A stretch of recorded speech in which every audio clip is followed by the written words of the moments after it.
Welcome to Iowa Pagan News, your informative internet radio station catering to all pagans worldwide.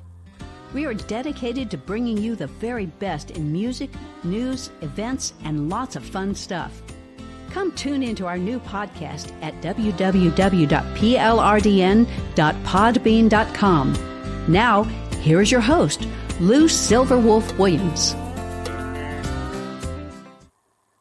Good afternoon, everyone, and welcome back to another edition of Pagan Artist Spotlight on the National Pagan Podcast Network and also Iowa Pagan News.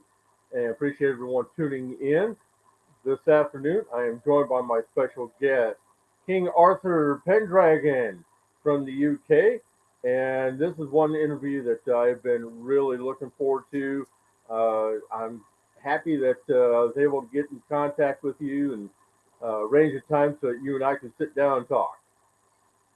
Yep. Well, I'd like to welcome all your listeners and say basically, hell and well met to all of you. It's definitely a pleasure because this is, like I said, this has been one interview I've been looking forward to. You have a lot going on over in your area, and it seems like you've been heading up a lot of different events and a lot of different stuff going on, especially with Stonehenge. Yeah, I mean, there's a number of different issues that I'm sort of heading up at Stonehenge. I mean, firstly, there's the whole access issue and about getting us as pilgrims to be able to be there at solstices and equinoxes, and that fight took quite a long time and quite a way, and that started in the 80s when they tried banning everybody from Stonehenge. There was a time when you couldn't get within 5 miles over a 3-day period over the solstices and the equinoxes.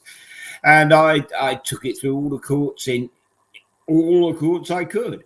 And eventually got it heard European Court of Human Rights.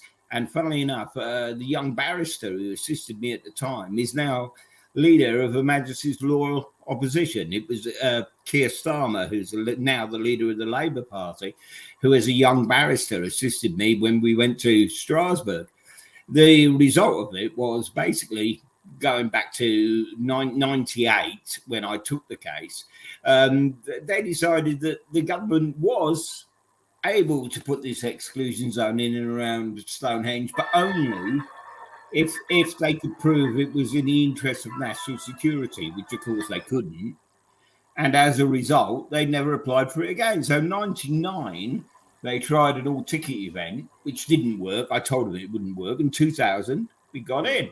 And we've got in ever since. And we're still fighting for more access for pilgrims at solstices and equinoxes. So that's one of the things I head up at Stonehenge. Another is we're fighting to get the cremated human remains put back from Aubrey Hole 7, which is where they took them from. Because when you hear the expression Stonehenge and you look at Stonehenge, it's a misnomer. Basically, a henge is a bank and ditch. It's got nothing to do with the stones.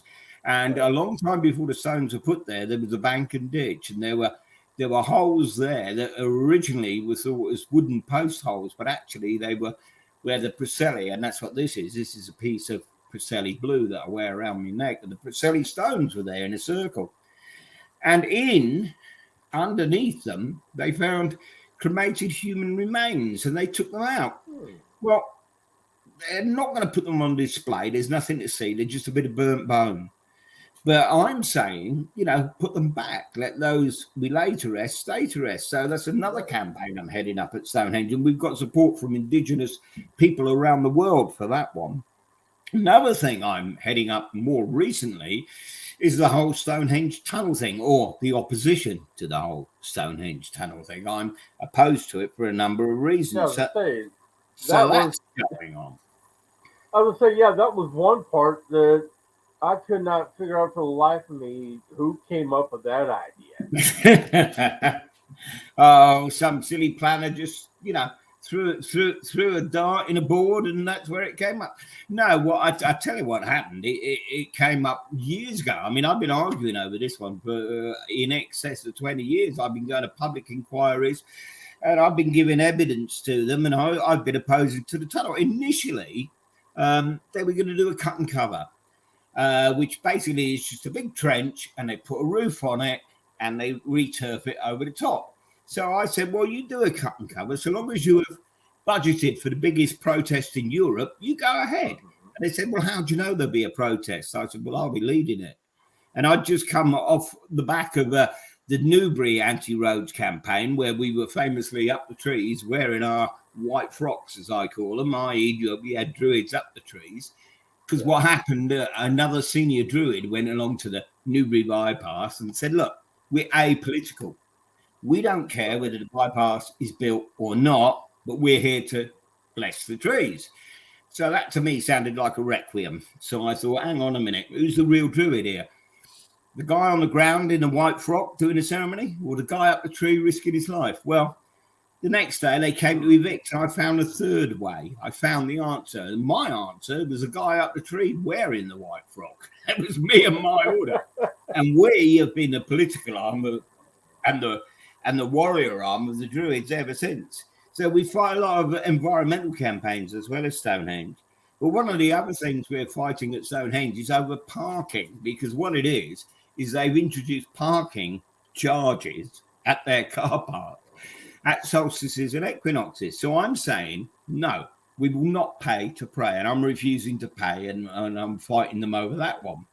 But one of the things is they say, well, actually, we're not charging you to pray. We're not charging you to be there for the solstice or the equinox. We're charging you to use our car park. Well, that would only work were it not for the fact that they, along with Wiltshire Police and along with Wiltshire Council, close every other byway open to all traffic within the whole World Heritage Site. So the roads we normally park on, which are sort of dirt tracks, you can't use at solstice and equinox, so you have to use their car park. So basically, they're charging us to go there as pilgrims to pray, and it's by stealth. They're calling it a parking charges. So there's always things going on that I'm fighting for at Stonehenge, but there's a lot of other issues that me and my order get involved in. For instance, we spearheaded. From a pagan perspective, we were against the fracking, so we laid down magic for that. We were involved in so many different anti-roads campaigns, it's unreal. I mean, one of the security once came up to me and he said, "You're not going to win this, you know." I said, "No, we're not doing it for us. We're doing it for your grandchildren and their children. You know, we're doing it for future generations." Right. And he said, "But do you ever get anyone on your side? Do you know, if it's all about just putting word out, do you ever win anyone over?" To which I said, "Well, it won me over. I was a piling foreman on the Peterborough bypass. I used to build the damn things." Yeah. So that really surprised him. And funnily enough, from that campaign, at least 6 of the security guards who were on that either left the security and sided with us, or have since joined my druid order. So yeah, we do win people over. And like I say, we're the political wing, and so subsequently I stand here as an independent for Salisbury. Every time there's a general election, I stand here. And all the work we do basically is you know, nobody pays us to do it. Right. So we put out for funds, you know. I mean, every time I stand for Parliament, it costs £500 deposit, for instance. And obviously, you know, there are a lot of, you know, expenses incurred in all the work we do. So there's a website out there that people can find. It's Pendragon.org, and they can donate. But what we do is we take the fight to them. I mean, famously, Newbury, I think I was arrested 26 times, and I got 25 not guilties because I stood my own defense. But I tell you, I've had them in court as much as they've had me in court, and that all costs money, like I say. But I have taken the government to Europe. I've taken them for judicial review. I've taken them all the way, through all the British courts. And I will continue to do that. I will continue to challenge them. And one of the druids who I met, who was the senior druid of another order, said, "Look, Arthur, how on earth can you be a druid when you keep getting yourself arrested?" I said, "Well, look, my order is to fight for truth, honour and justice. And I don't know a better place to fight for justice than in a court of law. So if a law is wrong, challenge it." And that's what I say to anyone. I would say if a law is wrong, challenge it. Challenge it, but use the law against the law. And one of the magical seals that's in here, which is a scabbard that contains my sword, is a Solomonic seal that turns the enemy's weapons upon themselves. And it's useful in court to turn the law against them. If you think someone is actually breaking the law by stopping you from lawful protest or whatever, you challenge it. My order is called the Loyal Arthurian War Bandit. The loyal doesn't mean a thing. I put the L on the front of it simply so I can stand in court and say, we're not breaking the law, we are the law. Loyal Arthurian War Bandit, LAW. And we challenge it. So we challenge unjust laws, and we fight for the environment, and we fight on many causes. And a lot of people get hold of me through Facebook or something else and say, look, they're doing this, is this right? And I will advise them as far as I am learned in law, or I will seek advice for them, or I will say, right, this is how I would challenge it. Where are you? I mean, I spent time on remand because I was refusing the bail conditions. The bail conditions were just basically you can't go back to the protest site. So I said, no, you can't do that. You can't run me out of town. That's where I live. It's not a protest site, it's my home, etc. So we argued that. So I spent a lot of time in and out of jail because I would not accept the bail conditions that they would impose on me. So eventually they had to take it to a higher court and change the bail conditions. But whilst I was in there, I ended up arguing with the governor because I said, look, I am a remand prisoner. I don't have to wear prison uniform. I can wear my own clothes. He wouldn't let me wear my robes. So I went naked in protest. I said, I can't wear my robes. I go naked. I ended up on the block of a Category A prison, which is the highest secure prison in the land. And I was only in there on remand for trespassing. You know what I mean? They really didn't like me.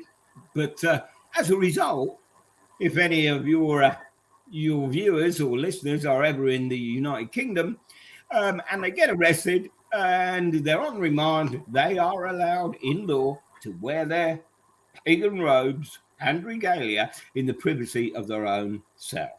That law, I got changed. Nice. I mean, I'm glad that changes are being able to be made. That's the main thing. Now you can change things if you go out to change things, and your cause is just, you can succeed. I've proved that. I mean, they've had to rewrite the rule book around me, obviously, because the 20th century and the 21st century was not keyed up for Dark Age warriors with swords, was it? So initially, I was fighting over the right to bear a sword as a druid sword bearer. And I was being taken to court for bladed weapons in a public place. But there are 4 defences allowed in British law. And the 4 defences are basically tools of the trade. So that's why, obviously, you can have a pointed object if it's a tool of your trade. The second defence is national dress. And obviously, as I argued it, King Arthur would not be correctly dressed were he not carrying Excalibur. And there are religious reasons you're allowed to carry a bladed weapon. And so I argued them all in court. But here's a funny story that I'm sure you'll find amusing. Basically, the day before an eviction at a protest site, I was getting ready to be arrested, obviously, as were everybody else. And there was a young druid there. and he was whittling away a piece of wood into the shape of a pointed stick, basically. And he said to me, he said, Arthur, you got a sword and a dagger, haven't you? I said, yeah, I got a sword and a dagger. He said, and you've got them back from the police and you fought in court to get them. So I said, yes, I fought for the right for my sword and dagger. He said, well, can you look after this for me? This pointed stick, as it were. So the next day, when we got evicted, I was taken to the police cells and I was arrested for 3-bladed or pointed weapons. So I said, no, they're not bladed or pointed weapons. What are you on about? So the custody sergeant said, okay, you got a 4-foot broadsword there. I said, no, ceremonial sword. He said, all right, I'll write ceremonial sword, but it's still a 4-foot broadsword. So he said, what about the Sykes Fairburn commando knife? I said, no, that's a ritual dagger. So he said, all right, ritual dagger. He said, and what about this then, this pointed stick? And he held up this piece of wood that I had. So thinking on my feet, I said, it's quite obviously a vampire's sake, isn't it? If you want to take a druid to court for carrying a vampire's sake, go for it. Needless to say, they never did. Nice. Now, as far as with the parking issue goes, I mean, would they consider it to be, would the city or whoever consider doing like free will donations instead of a required charge?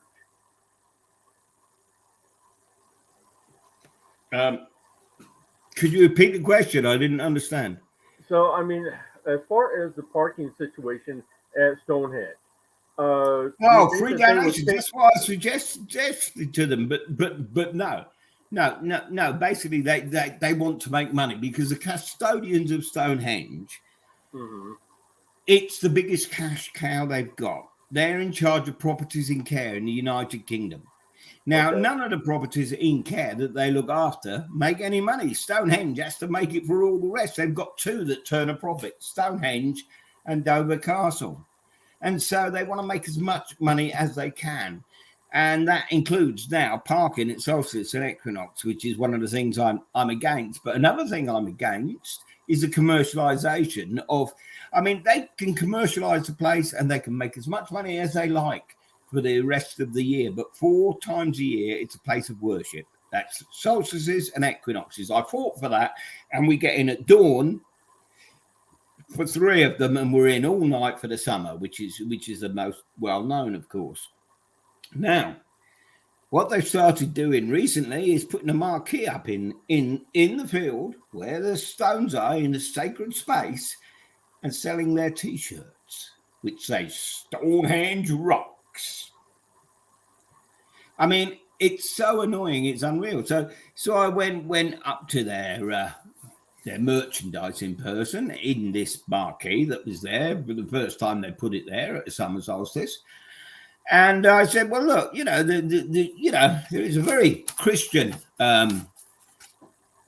point to be made here, nothing to do with us and the pagan belief, but there was a certain person who turned over the tables of the money changers on the temple steps. So if you're still here in the morning, I'm going to turn your tables over. Needless to say, they got a lot of security around them the next morning. I couldn't get anywhere near it. But the fact is, they want to make money out of it. Now, they can make money out of it for the rest of the year. One day in a year, they don't open. That's Christmas Day. Every other day, they open, including solstices and equinoxes. What happens is they throw us out and they open up for business as usual by 9 o'clock. So they don't lose any money except Christmas Day. And the 4 times we're allowed in, they're trying to make money out of us as well, which is wrong. Yeah, it is totally wrong. Let them make money out of the tourists during the day later on. Let them make money every day of the year, but not solstices and equinoxes, not while we're in there worshipping. It's a place of reverence. And if you think about the genus loci, the spirit of the place, the ancestors who have been there for thousands of years, it has more continuity than any of the Christian cathedrals in this country. The Druids are the indigenous religion of these isles.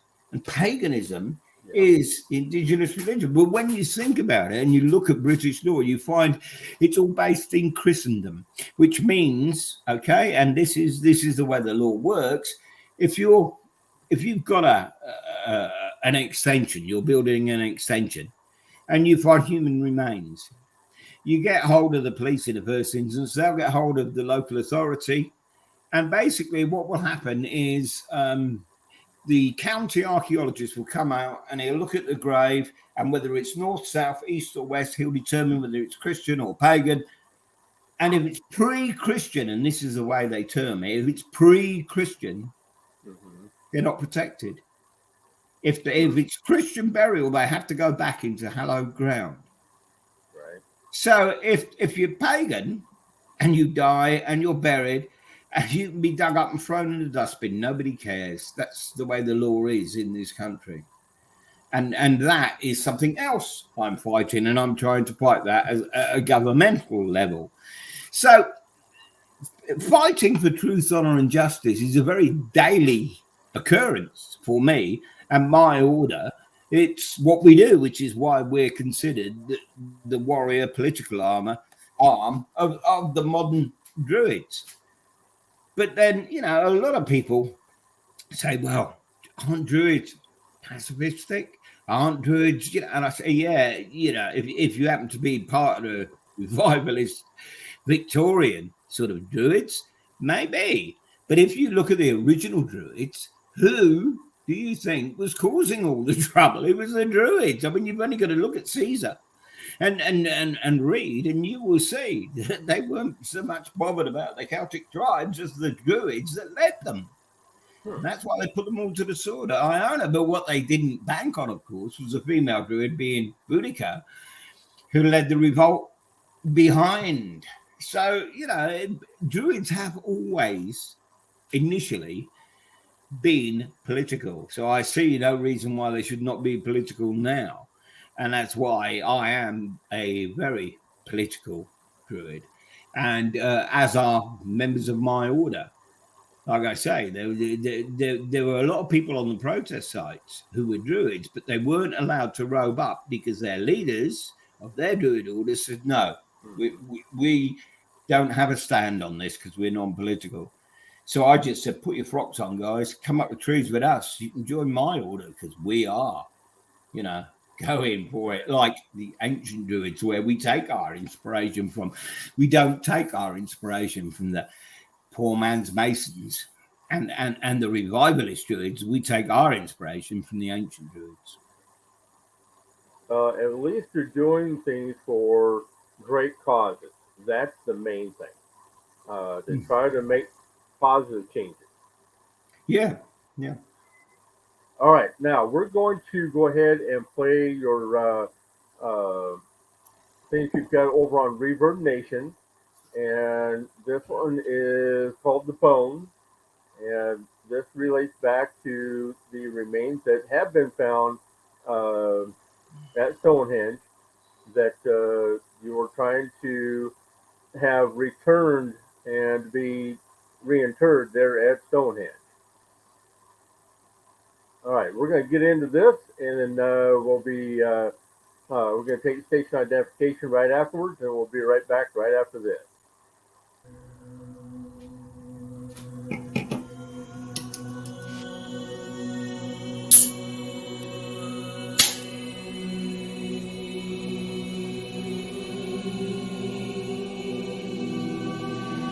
We are not and never have been against the study of our ancestors' remains. What we are against is the desecration of our premier temple, Stonehenge. We believe that they should be returned to their intended final resting place after study. Not, as the archaeologists wish, to box them up and keep them stored for future generations for scientific research, or as English heritage believe, to put them on display for commercial gain. We believe that once studied, human remains of whatever faith should be reinterred. Let those we lay to rest stay at rest. What can future generations possibly learn from cremated human remains that has not already been learned from the 7 years of study? And what can visitors learn from skeletal remains on display in the name of education?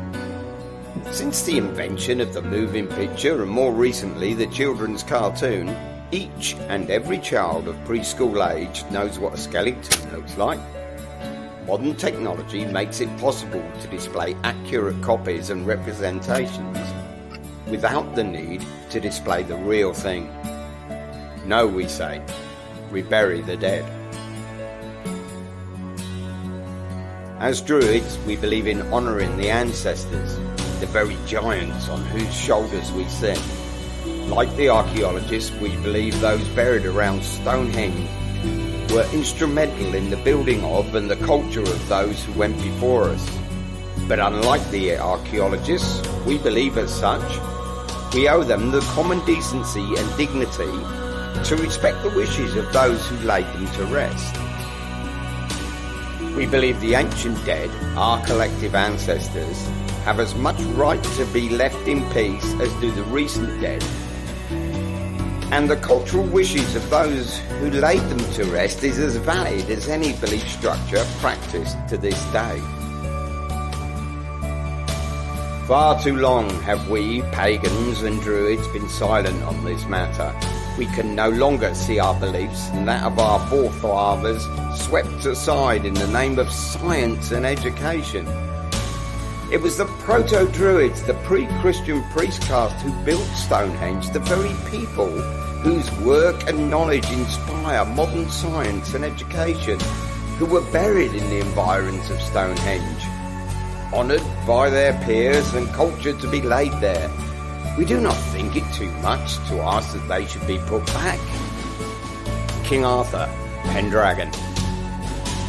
The old ones are calling me, all buried in love and peace, were laid to rest, so stay to rest for all eternity. Our ancestor ancient kings, the guardians neath our feet, stone sentinels stand that circle our land, exalted warrior priests.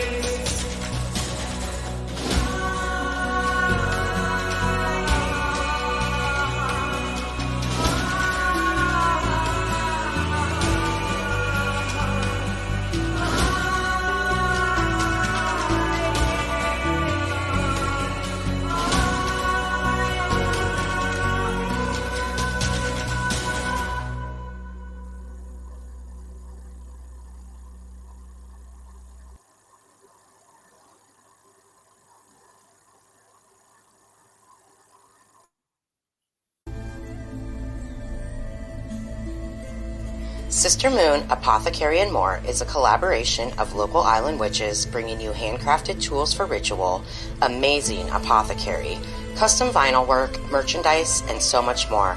But we are not just an online store. We are a sisterhood, a platform, and a voice for everything that is magical.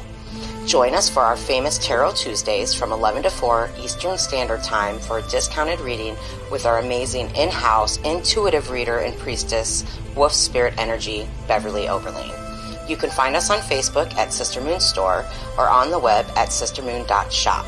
So fly on over and stop in for a spell. What's going on, everybody? Cloud the Pagan Rapper here, and you're listening to Iowa Pagan News Radio.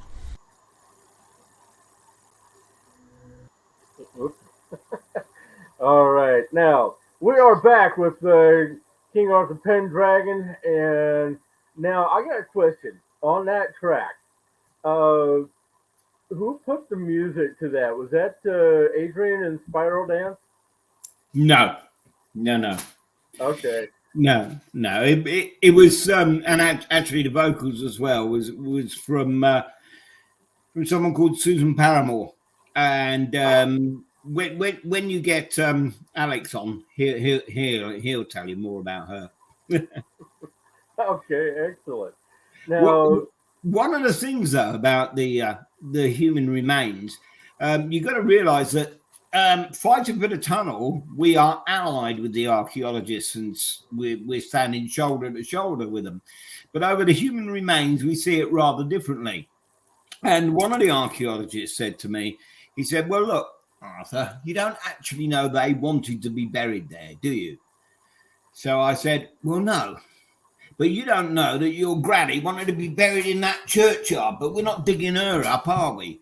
What we do know is their peers laid them there specifically and reverently in the expectation and sure uncertain knowledge, although it was false, that they would be left there in peace." To which you didn't really have much answer.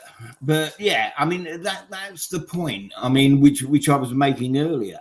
The Christian remains are protected under English law, and pagan, or pre-Christian as they call them, are not. gotcha. Also, want to say welcome to Dale Lay, who is joining us, and I'm thinking that he knows you quite well. I don't know if Dale is over in your neck of the woods or if he's over here, but he was saying hello. Good. And kind regards to him from me. Okay, What- so now, do you think that there's going to be like any kind of progress on getting these issues addressed? Well, there has already been some progress in as much as I started fighting for access at Stonehenge in the 80s. We now have access for religious observances.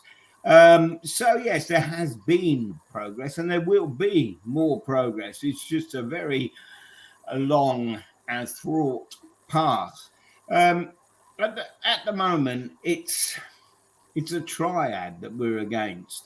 We're not just against English heritage, who are the custodians. I mean, I'll give you an example. What tends to happen at solstices and equinoxes is basically English heritage, who are the custodians of Stonehenge, apply to Wiltshire Council to close all the byways open to all traffic, all the roads within the World Heritage Site, so they can get everybody and the monopoly, get everybody into their car park. So they have to apply, but they can only apply under British law on the advice of the police. Mm-hmm. And they apply to the council. So at the moment, we're trying to break that chain, basically. We've got English Heritage, we've got Wiltshire Constabulary, and we've got Wiltshire Council. So all three bodies are working together in order to stop anyone parking anywhere near Stonehenge unless they pay car parking fees to English Heritage. So that's one of the things we're doing at the moment. And I guarantee there will be progress. There will be progress on, I mean, one of the things we fought, like I said earlier, was against the fracking. They have not fracked commercially in the United Kingdom. What I actually did was magically I laid down the King's Curse that I've only used twice, and on both occasions it was successful. Mm-hmm. So, you know, although we're the political warrior arm of the Druids, we have our own magic that we carry with us and we can use and call on. And some of that magic is pretty potent stuff and works. So, yes, we've made progress and we'll make more. And if not, well, like I always say, I'm a warrior. I'm an old war horse. I'll fight for peace, but if we ever get it, I'm out of here. Right.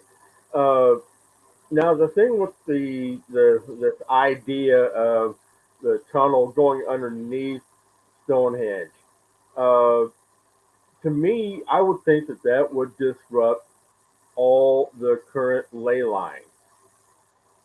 Yeah, but of course they don't look at it like that. They just look at it as a planning application to build a tunnel. Now it doesn't actually go.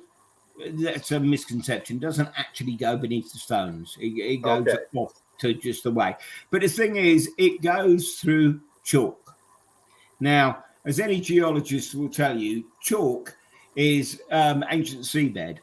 Okay, so they'll say, well, it's not going to destroy any archaeology because there can't be any archaeology in the chalk layer, and it's a bored tunnel as opposed to the cut and cover that they threatened to do earlier. But, and here's the rub: we've got to get down to the chalk layer from both ends, the western portal and the eastern portal. Now, one of the portals is directly where the sun sets. Everybody knows about the alignments of Stonehenge. What they don't realise is it's like that. At one end, you've got where the sun rises at the summer solstice. Directly opposite is where it sets at the winter solstice. So one of the portals is virtually in the same vicinity where it sets. So the light pollution will be horrendous and you won't be able to see that sunset. And at the other end, there's so much archaeology there because of new discoveries of what they're terming Blickmead, rather. And they'll all be destroyed. They've only got one chance to build this tunnel and they've got to do it right. But what they're doing is they're going for the shorter of the border tunnels. They're going for the cheaper option. And we're saying, no, you can't do that. And I met recently with UNESCO and ICAMUS. And I said to them, well, it depends how you want to portray Stonehenge as a World Heritage Site. You want to portray it as a protest site, then, yeah, let this tunnel go ahead. And they said, well, how do you know there'll be a protest? And again, I said, well, I'll be one of the people on it. You will have, and this is what I said to UNESCO and ICAMUS, you will have rogue druids standing shoulder to shoulder with protesters in front of diggers if you go ahead with this tunnel. And it's not a veiled threat, it's a promise, because I'll be there. Mm-hmm. Well, and so now, basically, ICAMUS and UNESCO have come out against the plans for this tunnel. Whether the British government listen or not, especially now, we've got a new prime minister who's saying she's going to create work by building roads. I mean, who knows? But the fact is, it's all in the hands of the lawyers at the moment, and we will fight them through law or through protests. It doesn't matter. We will fight, and we will continue to fight because we are sworn to fight. My order is sworn to fight for truth, for honour, and for justice. And if that means getting in front of bulldozers, so be it. Well, I would be right there with you if I had the chance to. That I would make a promise. Now, Dale is saying that he said, unless witness, you'd not be able to feel how devastating this would be to do with light. Because he's over in Sheffield.